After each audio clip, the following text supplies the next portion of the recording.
जय श्रीराम.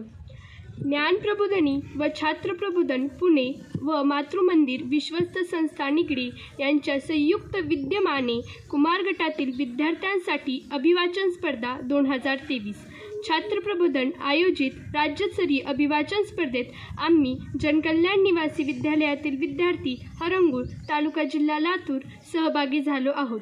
विद्यालयातील गट क्रमांक 1 छात्रप्रबोधनमधल्या निवडक साहित्याची गुंफण करून लिखित लेख, कविता, कथा, संवाद अशा विविध साहित्य प्रकाराचा समावेश या संहितेत केला आहे.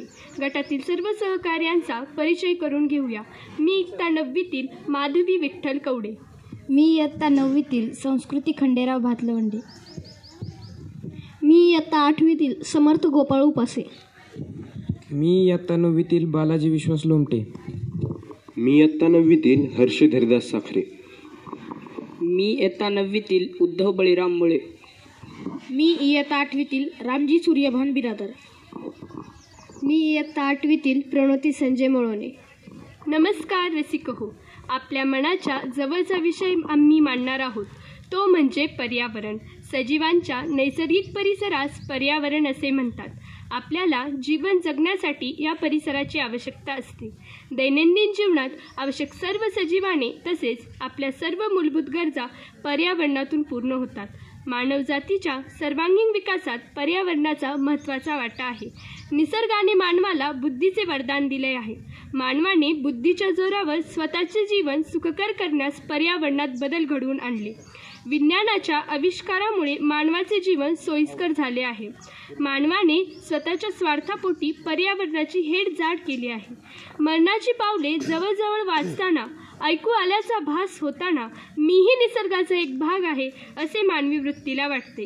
निसर्ग माझा सदा सानिध्य झालेला सखा झालेला आहे असे सर्वांना वाटते. अशा या पर्यावरणासंबंधित विषयावर आम्ही आज विविध लेख सादर करणार आहोत. चला तर मग सुरू करूया. बहरतील वेल नवे स्वप्नांचे आशांचे, बहरतील वेल नवे स्वप्नांचे आशांचे, उमलतील रंग नवे अर्थपूर्ण जगण्याचे, उमलतील रंग नवे अर्थपूर्ण जगण्याचे. चैत्र महिन्याची सुरुवात म्हणजे झाडाला पालवी फुटण्यापासून होते. चैत्र महिना आणतो निसर्गात आनंद असं म्हणत, असा रंगारी श्रावण रंग उधळीत येतो, असा रंगारी श्रावण रंग उधळीत येतो. सृष्टीचा हा चित्रकार हिरवा देखावा रेखितो, सृष्टीचा हा चित्रकार हिरवा देखावा रेखितो. अशा या चैत्र महिन्यावर आधारित चैत्र हा लेख सोड चैत्र 1933 वर्ष 11 अंक 7 लेखक मुबारक शेख. चैत्र हा लेख सादर करीत आहे हर्षद साखरे. चैत्र. चैत्र म्हणजे शुभ कार्याचा आरंभ. चैत्र म्हणजे नुसता आनंद. चैत्र म्हणजे आयुष्याच्या वेलीला फुटणारी सुखाची पालवी. शिशिरात पानझडीची सुरुवात होते आणि चैत्रात पालवीची. आपली दुखरी पानं गाळून झाड उभी असतात. तोवरच चैत्राची वारी वाहू लागतात. थंडी हळूहळू ओसरू लागते आणि चैत्र लहरीचे उबदार वारे अंगाला स्पर्शू लागतात. चैत्राची पहाट विविध रंगांच्या उधळीत न्याळून निघते. शरीराला सुखवणारा वारा हलके हलके वाहत असतो. आपल्याच मस्तीत वाहणारा हा गोडवाला चिटुकल्या कळ्यांना चुंबन घेऊन जाग करतो. मन फुलावं तशी कळी हळूच पाकळी उघडते. वारा झाडाझुडपाला सृष्टीला चिरतरून आनंद वाटत राहतो. चैत्राचा हा अलबेरा वारा सर्वांना प्रसन्न ठेवतो. वेलीवर, झाडाच्या वटलेल्या फांद्यावर, पानझडीच्या जुन्या खुणावरच नव्या पालवीची सुरुवात होते. नवी जाणी घेऊन झाडं आता नकशिकांत बहरू लागतात. इवली इवली, तांबूस पिवळी, मुलायम कोळी पानं आता डोळ्यांना खूप पाहावीशी वाटतात. झाडांना चैत्र पालवी येणं म्हणजे जादूच्या प्रयोगासारखंच असतं नाही. गुलाबी, तांबूस, पिवळ्या रंगाच्या अनेक छटा घेऊन पानं बदलत जातात. पानांची हिरवी पोपटी आभा, माया डोळ्यात साठवून ठेवावीशी वाटते. आणि मग बाह्यसृष्टी बहरली की मनही कसं बहरतं आतून, अगदी आतून. उदासीच्या गर्दछाया कुठल्या कुठं गळून पडतात पानझडीसारख्या. आणि पुन्हा मनाच्या फांदीला येवल्या येवल्या सुंदर जाणीवेनं पालवी फुटते. ही जाणीव असते आपलं म्हणणाऱ्या व्यक्तीवर जीव उधळून देण्याची. ही जाणीव असते परोपकाराची. ही जाणीव असते वेदनेत पोळून निघालेल्या पायाखाली आनंद पुलं पसरवण्याची. ही जाणीव असते निर्लोभनाची. ही जाणीव असते संसारातल्या परस्परावरच्या विश्वासाची. बाहेरची सृष्टी आणि आतलं मन अशा वेळी चैत्राचं होऊन जातं. चैत्राची इथंच खरी सुरुवात असते. थंडीत गुलाबी झडली सारी पाने, हर एक डाहळी गाते उदास गाणे. चाहुल चावरी देता जो चैत्राची, डोळ्यात डाहळी पाही तांबूस स्वप्ने. झाडानंतर पालवी फुटल्याची सर्वात प्रथम चाहूल लागते ती पक्ष्यांना. पोपटी पालवीत राघुमेनेचा रंग तर अधिकच खुलून येतो. अशावेळी एक मन दुसऱ्या मनाला आयुष्याची सोबत करण्यासाठी बोलावतं. पानझडीच्या दिवसात उद्ध्वस्त झालेल्या घरट्याला पुन्हा सावरण्यासाठी साथ घालतं. आयुष्याच्या आपल्या सोबतीला साथीला जीव लागाला त्याच्या आनंदाची सुखाची प्रसन्न वेळ असते ती चैत्र पालवी. हिरवी तांबूस पिवळी कवटी फुटे चैत्र पालवी, राघू मेनेला बोलवी. चैत्राची दुपार थोडीशी उष्ण असते पण वैशाखासारखी दगद नसतेच. दुपारी वाहणारा वाराही शीतल असतो. नुकत्याच तापू लागलेल्या उन्हात शरीरावर घाम येण्यापूर्वीच वाऱ्याची शीतलहर येऊन भिडते. आपल्यालाही आकळत नाही इतक्या हलकेपणाने घामाचे बिंदू टिपून काढते. सृष्टीतली उरली सुरली थंडी चैत्रातली दुपार पळून लावते.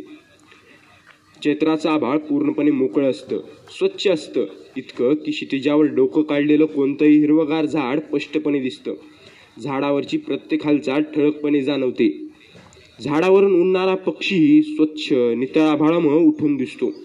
बंगल्यातून मोठ्या मोठ्या शासकीय कार्यालयाच्या प्रशस्त आवारातले गुलमोहर नुकतेच लाल तांबूस होऊ लागतात. चैत्र मासात गुलमोहरांचे गुच्छ फांद्या फांद्यावर खूप डवरलेले असतात. गुलमोहर उन्हावर रागवतोय की हसतोय हेच जणू कळत नाही. चैत्राचं ऊन म्हणजे जणू चांदणंच असतं. या दिवसात आपण हे चांदणं पिऊन घ्यावं. चैत्र दुपारशा देही पिके चांदणे चोखिले, मग मोगरीचे कळे खोल खुडून घेतले. चैत्राची रात्र ओंजळीत घेऊन नक्षत्र फुलांना उभी असते. एखाद्या तहानलेल्या वाटसरूला अमृतासारखं गोड पाणी मिळावं, त्यानंही ते पिऊन तृप्त व्हावं इतकी सुंदर असते चैत्राची रात्र. इकडं झाडांना पानं फुटतात तर तिकडं आभाळावर नक्षत्र फुलून येतात. या दिवसातच आपल्यातून नवं काहीतरी सुख जन्म घेतंय याची जाणीव झाड, वेली, पक्षी, आभाळ या साऱ्यांनाच होती की काय? वर्ष न दिसणाऱ्या असंख्य तारका चैत्रात अचानकपणे हाताशी सुख लागावं त्याप्रमाणे गवसतात. रात्रीच्या वेळी आभाळ झगमगून उठतं. चैत्राचं आभाळ मनाला, डोळ्याला आणि आपल्या आतल्या संगीताला सुरेल साथ देतं. स्वर आपल्या भोवती जमा होतात. आपण चांदण्यांच्या बिछाण्यावर मुक्तपणे लोळत पडतो. चांदणं जे मुग्ध असतं, सिग्ध असतं ते आपल्याला प्रफुल्लित करतं. आपण चैत्रात चांदण्याच अथरतो आणि चांदण्याच पांघरतो. चैत्रातलं नक्षत्र आभाळ आपल्या मनाच्या कोपऱ्यात जाऊन बसतं. आपण त्याला प्रेमानं जपतो आणि पुन्हा पुन्हा आठवतो. तोच चैत्राचा वारा आणि तीच चैत्राची रात्र. खरं तर झाल्या गेल्या जखमांना, दुःखाला पुन्हा पुन्हा उगळण्यात काहीच अर्थ नसतो. पण हे मन असं की काय सांगावं. एकांतवासात आपल्यातच झुरणारं हे मन यानं जपल्यात खोल खोल अंतरीच्या वेदना आणि मनाच्या दग्ध यातना. मग दारी कोकिळेचं कुंजन सुरू झालं तरी मन आपलं तिथंच. दारी साधते कोकिळा तरी फुलेनाच चाफा, खोल जपते आकाश चैत्र वैशाखाच्या वाफा. चैत्रात माणसानं सारं दुःख विसरावं. चैत्राचा आरंभ हा अत्यंत शुभ असतो. कारण ही वेळ, हा मुहूर्त म्हणजेच आनंदाचा, सुखाचा आणि शुभकार्याचा असतो. त्या दिवसातला आनंद हा वर्षातल्या कोणत्याही दिवसातल्या आनंदापेक्षा उच्च प्रतीचा असतो. म्हणूनच हे चैत्रा तू ये आणि आमच्या वटलेल्या मनाला सुखाची कवळी पालवी फुटू दे. आमची मन या झाडावेलीसारखी चैतन्यात बहरात्र न्यावू दे.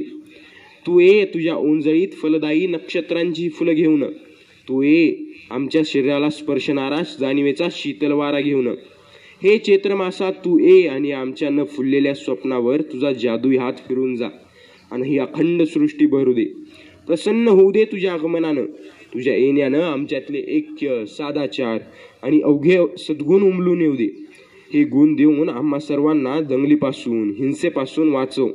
या समाजाला वाचव आणि सर्वात मुख्य म्हणजे माणसातल्या माणुसकीला वाचव.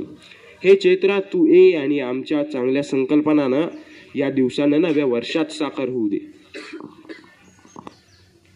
श्रावणधारा अंगावर झेलीत इंद्रधनुष्य नभात येत असतो. नवा रंग सृष्टीवर आलेला असतो. आपल्याला जो कंटाळायला असतो तो दूर करण्यासाठी श्रावण सगळीकडे हिरवळ पसरत असतो. नवी पालवी अंतरंगी बहारत असतो. अशी नवी पालवी कविता सोड श्रावण शके 1931 अंक 5 लेखक एकनाथ आव्हाड यांची नवी पालवी कविता सादर करत आहे संस्कृती भातलवंडे. श्रावणधारा अंगावर झेलीत इंद्रधनुष्य पाहत होतो. ऊन पाऊस खेळताना धरती संगे नाहत होतो. नवा रंग नवा गंध मनास नवे पण देऊन जातो. निसर्ग सारा मोहरताना हिरवा धडा वाचत राहतो. झटकून टाकी मरगळ सारी ऋतू हिरवा जपत जातो. मनास फुटे नवी पालवी अंतरंगी बहरत राहतो. श्रावण धारा अंगावर झेलीत इंद्रधनुष्य पाहत होतो. नेहमीप्रमाणे सकाळी बाहेर पडलेल्या लेखिकेच्या मनात काय विचार येतात? लेखिका लहान असताना उन्हाळ्याची चाहूल लागलेली व बालपणीची आंब्याच्या झाडावर केलेली मज्जा, हसतमुख झालेला निसर्गाचा परिचय, स्वाऱ्या निघाल्या मोहिमेवर असं म्हणत राणामळांनी आंबे पाडणारी मुले, वातावरण कसे बहरून आलेले असते. झुळझुळ वाऱ्यांचे बांधून या पैंजण रे, झुळझुळ वाऱ्यांचे बांधून या पैंजण रे, ऋण ऋणवणी चाले वसंत नर्तन रे, ऋण ऋणवणी चाले वसंत नर्तन रे असे म्हणत चैतन्याची चित्रलिपी हा लेख सोड चैत्र शके 1940 लेखिका शैलजा देशमुख सादर करत आहे. चैतन्याची चित्रलिपी हा लेख प्रणती मुळवणे व संस्कृती भातलवंडे. गेल्या महिन्यातील ही गोष्ट. नेहमीप्रमाणे सकाळी फिरायला बाहेर पडले. नुकतीच होळी पौर्णिमा झालेली. थंडी कधी कमी होणार याचे मनाला वेध लागलेली. कशी गंमत असते नाही, ज्या पावसाची आपण जून महिन्यात आतुरतेनं वाट पाहतो तो कधी एकदा थांबतोय याचे वेध सप्टेंबर महिन्यात लागतात. थंडीची मज्जा संपताच आपण उन्हाळ्याची वाट पाहू लागतो. तर ती सकाळी अशीच थोडीशी उबदार, उन्हाळ्याची चाहूल देणारी. दूरवरून कानावर पडणारा कोकिळेचा स्वर मनाला सुखावत होता. आंब्याच्या मोहराचा दरवळही वातावरणात भरून आला होता. अचानक टपकन समोर काहीतरी पडल्याचा आवाज आला आणि पाहतो तर काय, चांगली हिरवी कच्च कैरी. डोळ्यांच्या कोपऱ्यातून कुणी पाहत नाही ना हे हळूच पाहिलं आणि खाली वाकून उचललीच की ती कैरी. अगदी मोठेपणाचं ओझं भिरकावून त्यात ताज्या कैरीच्या ताज्या वासानं मन केव्हाच लहानपणाच्या आठवणीत पोहोचलं. ना शहर ना खेडं, अशा एका 8-5 छोट्याशा गावात रायगड जिल्ह्यातील ते लहानपणीचे दिवस. शाळेतल्या मागे पुढे प्रशस्त मैदान, मैदानाला लागून एक छोटी टेकडी आणि लगेच मोठा डोंगर.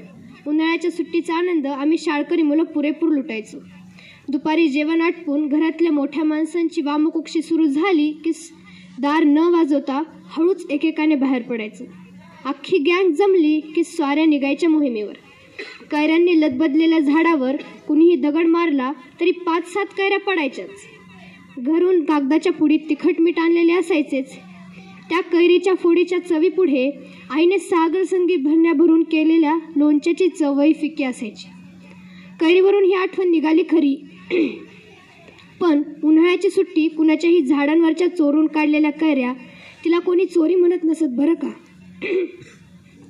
माळावर जाऊन तोडलेली हिरवी कच्ची करवंद, काजूच्या झाडाची पिवळी केशरी तुरट बोंडे, गावाबाहेरच्या रस्त्यावर दुतर्फा असणारी निळी जांभळं यांच्याशी निगडीत असायची. हळूहळू कैऱ्यांचे आंबे आणि हिरव्या कच्च करवंदांची काळी मैना व्हायची. चिक्कूसारखे दिसणारे अळू, जाम, तोरण असा नाना प्रकारचा रानमेवा भरपूर पैसे खर्च करून घेण्यासाठी नसायचाच मुळे. आसपासच्या भागातील कातकरी, ठाकर पानांच्या द्रोणात ही फळे विकायला आणायचे. घरोघरी आंब्याच्या आढ्या लावल्या जायच्या. त्यांच्या किती जाती, राय, पायरी, हापूस. काही चोकून खायचे तर काही फोडी करून. कुठलाही आंबा व्रज नसायचा, कारण प्रत्येकाची चव निराळी, पोत निराळा. भल्या मोठ्या कलिंगडाच्या चंद्रकोरीच्या आकाराच्या लाल बुंद फोडीला आगळीच गोडी असायची. गरजेतून निर्माण झालेलं हे निसर्गाचं साहचर्य खूप काही सांगून जायचं. नदीच्या पाण्याचा तो थंडगार स्पर्श, आपण आपले कपडे धुण्यातलं ते स्वावलंबन, दुसरं काही शिकवावंच लागायचं नाही. पुढे अलिबागला गेल्यावर मार्च-एप्रिल महिन्यातला कडक उन्हात चमचमणारा समुद्र, संध्याकाळच्या वेळी वाळूत पाय घालून बसल्यावर होणारा वाळूचा गरम स्पर्श, मावळता सूर्य पाहताना दिवसभराच्या उकाड्याचा शीन घालवणारे थंड वारे. उन्हाळ्यात तोच असला तरी पाणी मात्र वेगळ्या रूपात भेटणारं. तो बघा व्याद्याचा बाण, ते सप्तऋषी, तो गुरु असं उत्साहानं दाखवायचा, पण मला मात्र ते आकार दिसायचेच नाही. माझं मन त्यात नसायचंच. इतकं छान चांदणं पडले, कुठला का असेना तो तारा, ते नक्षत्र माझ्या मनात कवितेच्या ओळी रुंजून यायच्या. कुठून तरी मोगऱ्याचा, रातराणीचा सुगंध वाऱ्याच्या झुळकेबरोबर झोपवत यायचा. मधुमालतीच्या वेलावर गुलाबी फुलांचे घोस फुललेले असायचे. पुढे पुण्याला आल्यावर या वसंताचं वैभव शिरीष, भवा, गुलमोहर याच्या वेगळ्याच भरात पाहायला भेटलं. त्यापूर्वी डोंगराळ भागात आपली भगवी पताका फडकवणारी पळस आणि काटेसावर माहीत होती. कोकणातल्या वसंताच्या रूपात पानातला ओलसरपणा खूपशा पांढऱ्या रंगांच्या फुलांना शांतपणा जागवायचा. पण नजरेत भरणारी भडक रंगाची फुलं, पानगळ आणि त्यानंतर फुटणारी पालवी ही प्रकर्षणाने देशावर पाहायला मिळाली. चाफा पांढरा मात्र सगळीकडे अंगातून फुलून येणारा. कोकणात आंब्याची झाडं भरपूर, पण कोकिळेचा मुक्त स्वर मात्र पुण्याला आल्यानंतरच ऐकायला आला. कैऱ्या लटकलेलं भरगच्च आंब्याचं झाड, झाडाच्या फांदीत लपलेली कोकिळा, फेटा धोतर घातलेला जाडजूड शेतकरी. त्या कोकिळेकडे दगड भिरकावत होता आणि त्याच्या तोंडी तरंगणारे शब्द. काय पिढा या केकाट्याच्या पाखराची, आठवलं तरी अजून हसू येतं. ज्या कोकिळीच्या कुजनाचं हजारो कवींनी गुणगान केले, तिची ही किंमत. ते म्हणतात ना, पिकतं तिथं विकत नाही, हेच खरं आहे. कुठंही फुललेली फुलं, बिरबिरणारी फुलपाखरं, चिवचिवणारे पक्षी दिसले. उन्हाच्या कलईत फुललेला पळस, पागरा, गुलमोहर दिसला. वाऱ्यांवरून मोगऱ्याचा, चाफ्याचा सुगंध लहरत आला. कुठेतरी फुललेली मधुमालती दिसली की हमखास आठवणी जाग्या होतात. उन्हाचा तो तप्त स्पर्श, संध्याकाळच्या थंड झुळकेचा गारवा, चांदण्याने भरलेलं आभाळ आजही जसंच्या तसं आठवतं. त्या झाडांचा, फांद्यांचा, फुलांचा, नक्षत्रांचा सखोल अभ्यास नाही करावासा वाटला.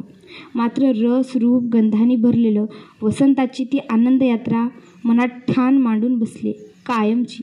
लहानपणी अनुभवलेला तो निसर्ग नाही विसरायला झाला कधी. मित्रांनो, तुमच्याही भोवताली असाच निसर्गाने खजिना उधळला असेल. जरा डोळे उघडे ठेवून सगळ्या संवेदना जाग्या करून बघा तरी. त्यावेळी त्या क्षणांचा आनंद तर मिळेलच, पण कधी डोळे मिटून शांतपणे बसलात ना तर नक्की आठवणी जाग्या होतील. निसर्ग संपन्न असतो म्हणजे रानमळा. सुंदर सुसज्ज असे रानमळे सर्वत्र पसरलेले असतात. अशीच एक रानमळ्याची वाट बघण्यासाठी आपण जाणार आहोत रानमळ्यामध्ये. वसुंधरा हे कुटुंब बघे भारतभूचे विशाल चिंतन. वसुंधरा हे कुटुंब बघे भारतभूचे विशाल चिंतन. रानमळ्याची वाट ही कविता सोड कार्तिक शके 1939 अंक 5. लेखक इंद्रजित भालेराव यांची ही कविता सादर करत आहे संस्कृती भातलवंडे.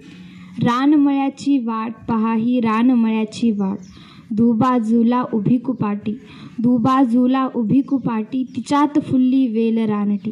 जागोजागी दाट, जागोजागी दाट ही रानमळ्याची वाट. पुढे लागते सुंदर देऊळ, पुढे लागते सुंदर देऊळ, त्याच दिशेला वळते पाऊल. जुळती दोन्ही हात, जुळती दोन्ही हात ही रानमळ्याची वाट. फळभाराने झाडे लवती, फळभाराने झाडे लवती, 10 दिशांच्या अंगावरती. हिरवा हिरवा थाट, हिरवा हिरवा थाट ही रानमळ्याची वाट. वाट नव्हे ही कूस मायेची, मातीच्या काळ्या कायेची. वाट नव्हे ही कूस मायेची, मातीच्या काळ्या कायेची. ओढ मला घनदाट, ओढ मला घनदाट ही रानमळ्याची वाट. पहा ही रानमळ्याची वाट. मित्रांनो, नैसर्गिक वातावरणात मुक्तपणे वावरणारे प्राणी, पक्षी आणि हिरवा निसर्ग यांच्याशी दोस्ती करायची असेल तर थोडासा वेळ काढून जंगल सफारीला जायलाच हवं. निसर्गाची साथ ऐकायला आणि निसर्गाशी एकरूप होण्यासाठी गेलेल्या लेखिकेचे बांधवगडचे अनुभव वाचूया. असा हा लेख निसर्ग संपन्न बांधवगड, सौर, ज्येष्ठ 1937. लेखिका सुजाता लेले यांचा हा लेख सादर करत आहे रामजी बिरादार व उद्धव मुळे. गरीब रथ या रेल्वेतून प्रवास करत सकाळी 6 वाजता आमचा गट जबलपूरला पोचला. तेथून भेडाघाटला गेलो. नर्मदा नदीचे रौद्र रूप बघून फक्त आ वासला. पाण्याचा आवाज, तेथूनच उडणारे छोटे छोटे पक्षी, खडकावरून खाली येताना धबधब्याप्रमाणे दिसणारी नर्मदा, त्यातले तुषार अंगावर झेलणारे व त्यामुळे तृप्त होणारे आम्ही. अजून काय हवे होते? हे सर्व साधायला कॅमेरा बंद केला आणि फक्त डोळ्यांनी तो निसर्ग साठवू लागलो. मग दुपारी साधारण 3 वाजता आम्ही मॉन्सून फॉरेस्ट रिसॉर्टला पोचलो. त्या ठिकाणी जाता जाता एका पानवठ्यावर असलेल्या एका झाडावर इंडियन ईगल आऊल घुबड दिसले. तर दुसऱ्या झाडावर ब्राऊन फिरा आऊल घुबड दिसले.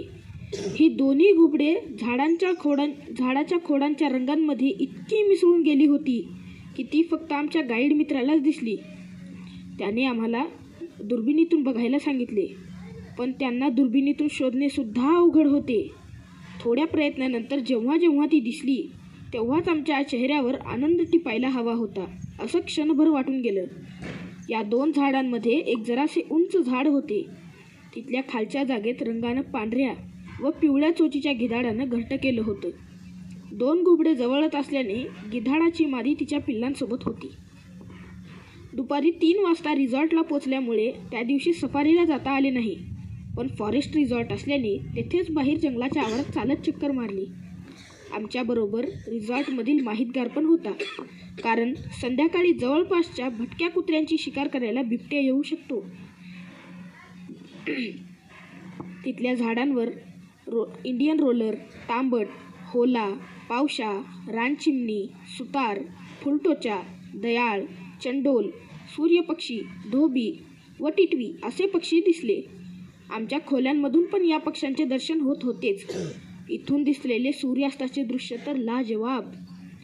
दुसऱ्या दिवशी पहाटे 6 वाजता जंगल सफारीला निघालो. बांधवगडच्या जंगलामध्ये साल व बांबूची झाडे आहेत. ही झाडे वाघांच्या वास्तव्यासाठी उपयुक्त असतात. आम्ही मगदी झोनमध्ये गेलो होतो. जंगलामध्ये जायचे झोन असतात. ठराविक झोनमध्ये फिरायची वेळ असते. प्रत्येक वेळी परवानगी घ्यावी लागते. त्या दिवशी आम्हाला मोर, थापणी, जमिनीवरचा पक्षी, रानकोंबडा, वेडा राघू, सातभाई हे पक्षी दिसले. तर पुढे गेल्यावर 8 महिन्यांची वाघाची पिल्ले पहुडलेली बघितली. ती पिल्ले होती हे आमच्या गाईडने सांगितल्यावरच कळले. आम्हाला तर ते वाघच वाटले. आम्ही पिल्लांचे निरीक्षण करत असताना कंटाळलेली ही पिल्ले उठली आणि आवाज न करता दंगा करू लागली. इतर नरवाघांपासून संरक्षण व्हावे यासाठी ती पिल्ले आवाज करत नव्हती. वरील गोष्टीचे साधर्म्य माणसामध्ये सुद्धा काही वेळा आढळते. आपल्याकडेही मुलांना पळवून ठार केले जाते. म्हणूनच अशा दुष्ट प्रवृत्तीच्या माणसांना पशु म्हटले जाते. असो, कोणताही प्राणी दिसला तरी जास्त वेळ थांबायचे नाही असा इथला नियम आहे. त्यामुळे आम्ही पुढे निघालो. त्यावेळी रानडुकरे, साबर, हरणांचे कळप दिसले. सुंदर सुंदर फुलपाखरे दिसली. जंगलात जायची वेळ सकाळी 6:30 ते 10 व दुपारी 3:30 ते 6:30. त्या दिवशी जाता जाता एक वाघीण पाण्यात डुंबताना बघितली, पण वेळेचे बंधन पाळणे आवश्यक होते. त्यामुळे पाय निघत नसताना सुद्धा जावे लागले. दुपारी मात्र त्याच ठिकाणी दुसरी वाघीण बसली होती. तेथून थोडं दूर एक वाघ लोळत पडला होता. मग थोड्या वेळाने उठला आणि आमच्यावर गुरगुरत तो वाघ पाण्यात बसला. थोड्या वेळाने उठून झाडीत निघून गेला. वाघीण धीट असते. आमच्या 6-7 गाड्या होत्या तरी ती मस्तपैकी पाण्यात बसली होती.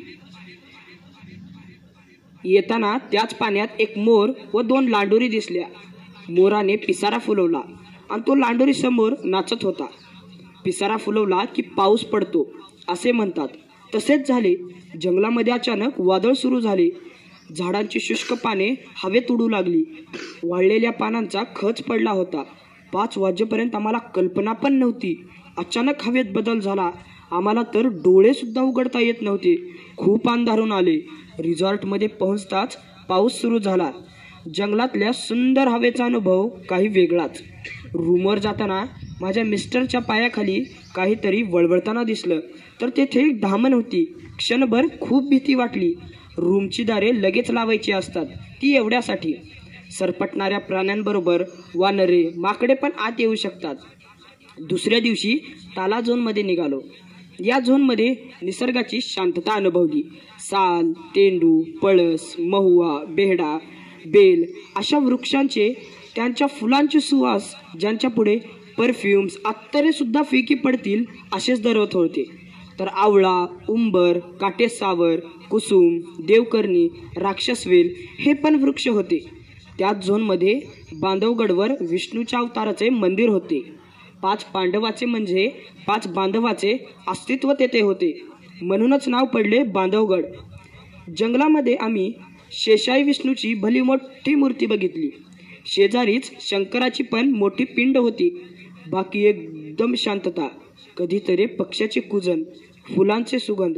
असे वाटत होते की निसर्ग जणू अंगाई गीत गात आहे. कारण थोडीशी पेंग येईल इतकी शांतता होती. संध्याकाळी त्याच झोनमध्ये सकाळचा प्रसन्न निसर्ग मात्र चिडचूप झाला होता. एक भयान शांतता पसरली होती. त्याच वेळी गौर प्राणी बघितले. सोबत त्याची 4-5 पिल्ले होती. त्यातल्या एकाने भयान सूर लावला. आमच्या गाडीच्या खूप जवळ गौर होते. त्यांचे बघणे सुद्धा भीती वाटेल असेच होते. आमच्या रिसॉर्टमध्ये माधुरीलता नावाचा अप्रतिम सुगंधाच्या फुलांनी बहरलेला वेल होता. तेथून जावेसेच वाटत नव्हते. तिसऱ्या दिवशी मगधी झोनमध्ये पुन्हा सकाळी सफारीला गेलो. कारण पुन्हा जबलपूरला गरीब रथ ही रेल्वे गाठायची होती. बांधवगड ते जबलपूर 3.5 ते 4 तासाचा प्रवास. त्यामुळे आमच्याजवळ सकाळचाच वेळ होता.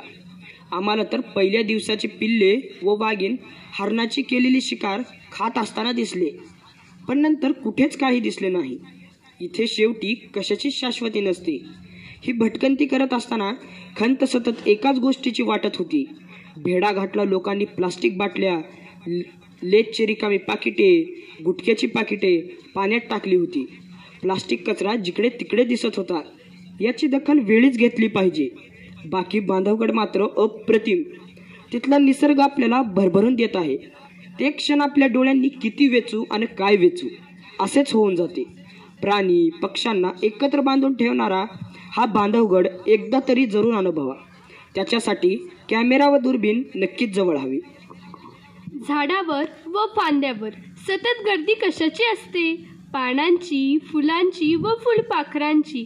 सतत बिरबिरणारी फुलपाखरे असतात. अवतीभोवती झाडावर फुलं असतात. रंगीबिरंगी पाकळ्यांची. अशा सुंदर निसर्गाचे वर्णन या कवितेत केले आहे. दिव्याचा सण त्यात शब्दांची उधळण. दिव्याचा सण त्यात शब्दांची उधळण. सप्तरंगाबरोबर आला शब्दांचा श्रावण. सप्तरंगाबरोबर आला शब्दांचा श्रावण. अशी ही मनरम्य कविता झाडावर व फांद्यावर. सोड कार्तिक शके 1931 अंक 5. लेखक दासू वैद्य यांची झाडावर फांद्यावर कविता सादर करत आहे प्रणती मोळवणे. झाडांवर फांद्यांवर पानांची गर्दी. झाडांवर फांद्यांवर पानांची गर्दी. दुरून भासते हिरवी वर्दी. पानात वाऱ्यांचे कितीतरी खेळ. पानात वाऱ्यांचे कितीतरी खेळ. कुठं लपल्या कळ्या नाही ताळमेळ. पानांमध्ये रात्री कळी लपते. पानांमध्ये रात्री कळी लपते. सकाळी पानातून फूल बघते. फुलपाखरांचे पंख फुलं शोधतात. फुलपाखरांचे पंख फुलं शोधतात. गालातल्या गालात कळ्या हसतात. पानातली फुलं पाहून वारा नाचतो. पानातील फुलं पाहून वारा नाचतो. पानांचे छात करून टाळ्या पिटतो. पानांचे छात करून टाळ्या पिटतो. वसंत ऋतू जसा जसा जवळ येतो तसेच झाडांच्या फांद्यांना पालवी फुटते. पक्ष्यांचा किलबिलाट वाढतो. तसेच दुरून थकून आलेले पक्षी झाडांवर वास करतात. असाच हा वसंत उत्सव. तऱ्हेतऱ्हेच्या पक्ष्यांचा अभ्यास करणारा ऋतू म्हणजे वसंत. एका चिमुकल्याचा त्याच्या बाबांशी संवाद. त्या चिमुकल्याची ती जिज्ञासू वृत्ती त्याला वसंत उत्सवात नेऊन सोडते. एकदा तरी पक्षासारखे मन भरून जगता यावे. एकदा तरी पक्षासारखे मन भरून जगता यावे. विश्वची माझे घर ऐसे स्वप्न खरेच जागे व्हावे. असा हा वसंत उत्सव. सौर चैत्र शके 1937. लेखक विद्याधर म्हैसकर यांचा हा लेख सादर करत आहे माधवी कवडे. समोर वडाचं झाड.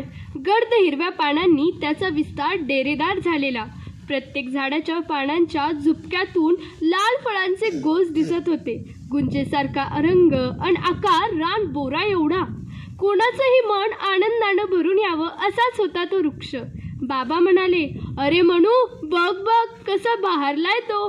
मनू बघतच होता. त्याला प्रश्न पडला, एवढा मोठा वृक्ष त्याला इतकी छोटी फळं आणि ती इतकी असंख्य का लागावीत? बाबा उत्तरले, असंख्य पाखरांना खायला मिळावीत म्हणून. पण पाखरं तर दिसतच नाहीच दिसणार. म्हणजे सहजासहजी दिसणार नाहीत का? त्यांना धोका पोचू नये म्हणून. कोणापासून? शत्रूपासून संरक्षण व्हावं म्हणून. मग या घडीला झाडावर पक्षी आहेत? म्हणू म्हणाला, आहेत बघ, बारकाईनं बघ. मला तरी कुठंच कोणी दिसत नाहीये. तुझ्या समोर धनचिडी बसलीये. धनचिडी? हो, धनेश किंवा धनेश्वर असंही म्हणतात त्या पक्षाला. कसा बेमालून बसलाय बघ, घारी एवढा आहे आणि तो तुला दिसत नाहीये. बाबा हसायला लागले. हा हा हा. बाबा बाबा असं काय करताय, सांगा ना कुठं आहे तो. त्या पांढरट लवलवत्या ढाळावरून खाली आहेत, दिसल्या? आणि त्या झाडाचं राखाडी दुर्कटलेलं खोड बघितलंय? हो बघितलंय. त्या पार्श्वभूमीवर त्याच रंगाचा पक्षी ढाळीवर आहे. मातकट हिरव्या पानात अगदी सहज लपून राहिलाय. दिसला का? अजून नाही दिसला. थोडं थांब, पानं कुठं हलतायत का ते लक्षपूर्वक पहा, मग दिसेल. इतक्यात धनचिडीनं पक्क फळ हेरलं आणि चोचीनं खुडून खायला लागली. तशी पाण्यात झालेली थरथर बघून मनू ओरडला. हा, आत्ता मला धनचिडी दिसली. बाबा, खरंच केवढा मोठा पक्षी आहे आणि त्याची चोच तर एखादी कोयतीच वाटते. शेपटी पण किती लांब. म्हणू तो काही एकटा पक्षी नाही, 6 जण आहेत ते 6 जण. एवढंच नाही तर 10 प्रकारचे लहान मोठे पक्षी आत्ता झाडावर फुक्का झोडतायत. काय सांगताय काय बाबा? खरंच ते सांगतोय. कोण ते सांगा ना. कोकिळी, कस्तुरी, साळुंकी, ब्राह्मणी मैना, बुलबुल, तांबट, फुलटोचा, चष्मेवाला आणि कावळा सुद्धा आहे. बघ, दिसतायत का? कावळा आलेला दिसतोय, काव काव करतोय. तांबट पुक पुक करतोय पण दिसत नाहीये. तो ओळखू येणं अवघड आहे. त्याचा हिरवा रंग आणि लाल चुटूक डोकं, यामुळे हिरव्या पानात लाल फळ असावं असाच तो दिसतो. कितीतरीचे पक्षी या झाडावर आपली गुजारण करतायत. ब्राह्मणी मैना बघ कशा फळावर चोच मारतायत. म्हणू तुझ्या म्हणण्याप्रमाणे हीच वडफळं आंब्या एवढी असती आणि मोजकीच लागली असती तर काय झालं असतं, तूच सांग. बाबा, लहान मोठ्या पक्ष्यांना हे फळ खाता येते. कदाचित मोठं फळ लहान पाखरांना खाता आलं नसतं, नुसतं चारावं लागलं असतं. हो, शिवाय पोटभर खाता नसतं आलं. हो, नुसती पाखरच नाही तर खारोटी, पाकुळी, वटवाघूळ आणि वानराची सेना सुद्धा या झाडावर आपल्या पंक्ती उठवतात. बाबा म्हणाले. बाबा, हा वड किती जणांना खाऊ घालतोय नाही? हो ना, पण त्या बदल्यात झाडाला काय मिळतं? म्हणून उत्सुकतेने विचारलं. त्याचा फायदा आहेच की. कसा? एका हातानं द्यायचं आणि दुसऱ्या हातानं घ्यायचं. वड काय घेतो? तो आपलं इच्छित साध्य करून घेतो. पाखरांनाही कळत नाही ते. म्हणजे अंगठा एवढा लहान फुलटोचापासून ते धनचिडीपर्यंतचे पक्षी नाना तऱ्हेने पद्धतीने आणि आपापल्या चवीढवीने फळाचा आस्वाद घेतात. मोठे पक्षी वडफळ तोडून घेतात, ते चावून अख्खं गिळून टाकतात. तर बुलबुल, तांबट, मैना फळ तोडू शकत नाहीत, म्हणून चोचीनं फळ थोडं थोडं बोचकारून खातात. फळातलं बी पाखरांच्या पोटात जातं, विष्टे वाटे बाहेर पडतं. योग्य जागा, जमीन, हवामान लाभलं तर बी रुजतं, वाढतं, त्याचं रोप होतं. हे वडाचं इप्सित. मग अशी कितीतरी रोपटे तयार होत असतील नाही? असंख्य पाखरांना असंख्य फळ खाल्ली म्हणून असंख्य रोपटे तयार होत नाहीत. ते प्रमाण फार कमी आहे. म्हणूनच कदाचित वडाला फळं भरपूर लागत असावीत. त्यातूनच थोडीफार नवी रोपटी तयार होऊन वटवृक्षाचा वंश पुढे चालत असावा. हा नवनिर्मितीचा आनंद आहे. म्हणजे अरे, सारी सृष्टी कशी उल्हासित झाली आहे पहा. उल्हासित? हो, बघ ना, केवळ वडाचं झाड भरलंय असं नाही तर सगळा निसर्गच भरून आलाय. हो, खरं आहे बाबा. आंब्याला मोहर बघा किती आलाय. पांगरा कसा लाल भडक फुलांनी सजलाय. बाबा, पिंपळाची लालसर पानं कशी थरथरतायत आणि त्यावरचे ठेमराचे घोस बघा ना किती आलेत ते. म्हणू कडुलिंब आणि कडू करंज निळसर फुलांनी बहरले. दिसलं का तुला? हो बाबा, सगळी झाडं कशी आनंदून गेली आहेत, डुलतायत, खूप काही बोलतायत असं वाटतंय. म्हणून त्यांच्या समवेत पक्षी गातायत. एवढंच नाही, किडा मुंगी अळीचा दिनक्रम बदलून गेलाय. प्रत्येकानंच काहीतरी करावं, घडावं, निर्माण करावं असं वाटतंय. पांघराच्या खोडावर तांबट ठोक ठोक करतोय. पारवा काडी काडी गोळा करतोय. डगरीत खोल खोल बोकं पाडून बाळपोपट घरटं बनवतोय. आळ्या, माशा, भुंगे सुद्धा पाने पाकळी कातरून कोश बनवतायत. सगळ्यांची बघ कशी धांदल उडाली आहे.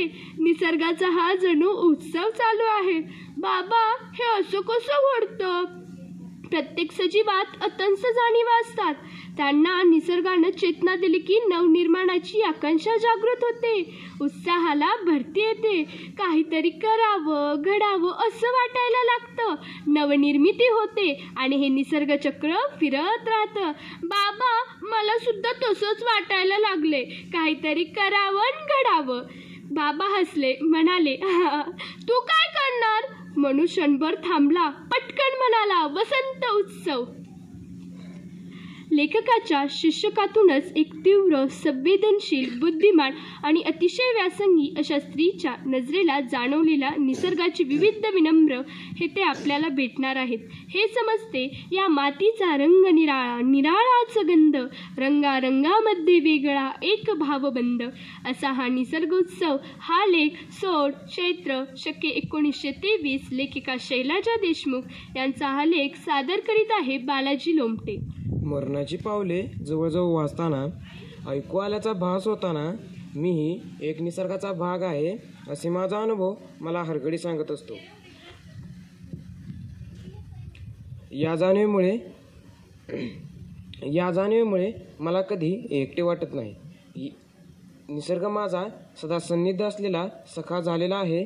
हे उद्गार आहेत सुप्रसिद्ध लेखिका दुर्गा भागवत यांच्या निसर्गोत्सव या पुस्तकाच्या प्रस्तावनेतील.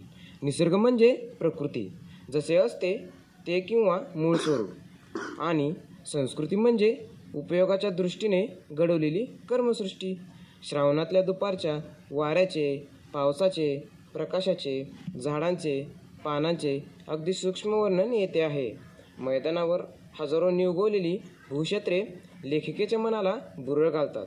भाद्रपदाच्या अखेरचा ऊन पाऊस आणि त्या काळातील चिमण्यांच्या घरट्यातील नवजन्मोत्सवाचे नाट्य, चिमणा चिमणींच्या हालचालींचे सूक्ष्म निरीक्षण ऊन पाऊस या लेखात आहे.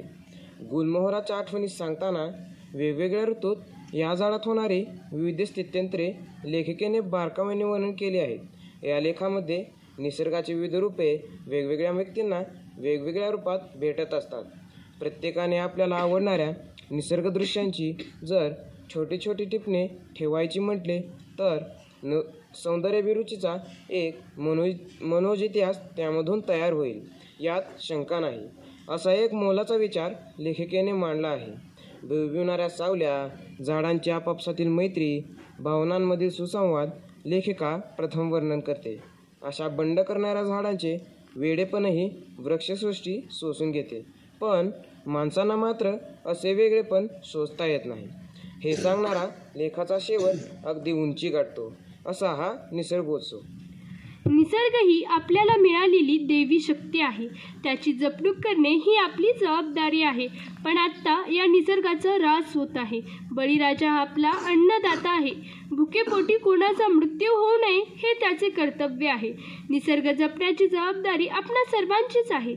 निसर्गाची जपणूक करा, झाडे तोडू नका असा संदेश देणारी कविता हिरवे गाणे खुडू नये. श्रावण शके 1935 लेखिका आशालेशा महाजन यांची ही कविता सादर करीत आहे समर्थ उपासे. अंकुराला रुजू द्यावे, त्याचा बहर तोडू नये. अंकुराला रुजू द्यावे, त्याचा बहर तोडू नये. भूमीमधल्या मार्दवाचे हिरवे गाणे खुडू नये. शेतीमधल्या रुजवाईला दिसामासी फुलवा येई. सुजलाम सुफलाम पृथ्वीभोवती ऊन वारा फिरकी घेई. भुकेल्याला भरवताना घास कमी पडू नये. भूमीमधल्या मार्दवाचे हिरवे गाणे खुडू नये. बळीराजा अन्नदाता, कष्ट त्याचे घाम त्याचा. अन्नब्रह्म निर्मितीचा, ध्यास मोठा चैतन्याचा. कृतज्ञाचे हात त्यांच्या हातामधून सुटू नये. भूमीमधल्या मार्दवाचे हिरवे गाणे खुडू नये. राष्ट्र आपले आपली माती, समाज आपला विवेकदृष्टी, छोट्या मोठ्या उभारणीतून एक संघ अवघी सृष्टी. उन्नतीचा विशाल रथ जगन्नाथाचा ऋतू नये, भूमीमधल्या मार्दवाचे हिरवे गाणे खुडू नये. अंकुराला रुजू द्यावे त्याचा बहर तोडू नये, भूमीमधल्या मार्दवाचे हिरवे गाणे खुडू नये, हिरवे गाणे खुडू नये. निसर्गासारखा नाही रे सोयरा, निसर्गासारखा नाही रे सोयरा. गुरु सखा माय बाप, गुरु सखा माय बाप. त्याच्या खुशीमध्ये सारे व्यापतात, त्याच्या खुशीमध्ये सारे व्यापतात. मिटती क्षणात आपोआप, मिटती क्षणात आपोआप. धन्यवाद.